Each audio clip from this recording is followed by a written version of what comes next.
Bismillahir Rahmanir Rahim. Regarding the concept of the hereafter, the misconception I'd like to bring into discussion today relates to this concept that a memorizer of the Qur'an or a hafiz of the Qur'an will be granted this privilege by the Almighty that he will be able to intercede for 10 of his own household.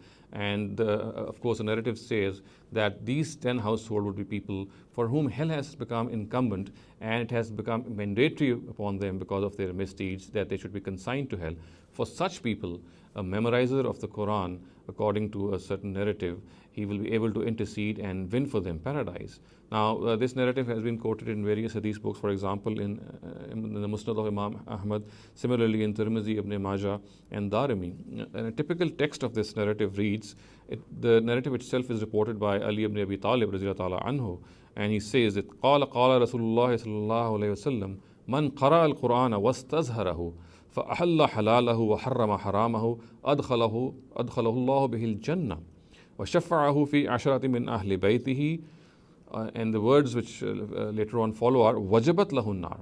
A simple translation to this would be that a person who read the Quran and then memorized it, and he regarded its prohibited things as prohibited and regarded its allowed things as allowed, the Almighty through these deeds of his would grant him paradise, and then he will be able to intercede for 10 of his household people, 10 of the people who belong to his family, for whom hell has become incumbent, for whom hell has become mandatory.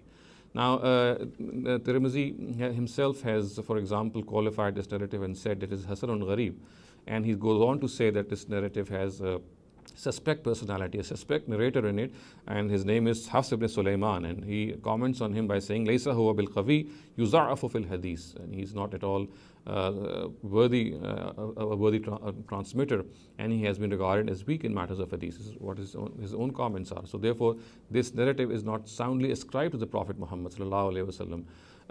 Moreover, about Hafs ibn Sulaiman, the comments of our hadith authorities, as I'd like to point out, are very, very tough and very, very strong against him.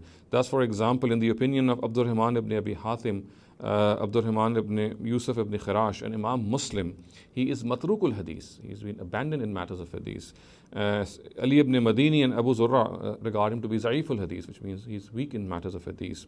In the opinion of Yahya ibn Ma'in, he's laysa bisiqa, and a similar opinion is attributed to An-Nisai. Abdurrahman ibn Yusuf ibn Khirash says that he's a great liar and that he concocts narratives. So these comments are enough to tell us that Hafs ibn Sulaiman is not at all a reliable narrator, and therefore this narrative, of course, we cannot say that it is safely and soundly ascribed to the Prophet. And the concept that a memorizer of the Quran would be able to intercede for 10 of his family, 10 people of his family for whom hell has become mandatory, this of course has no grounds, because this narrative is it's not even soundly ascribed to the Prophet. And furthermore, what needs to be considered even more is that this narrative of course goes against the Quran as well. The Quranic concept of intercession, we know, is clearly mentioned at various places in the Quran. It clearly says that the justice of the Almighty shall prevail, and nothing which is wrong or false shall be converted to what is right, and what is wrong shall remain wrong.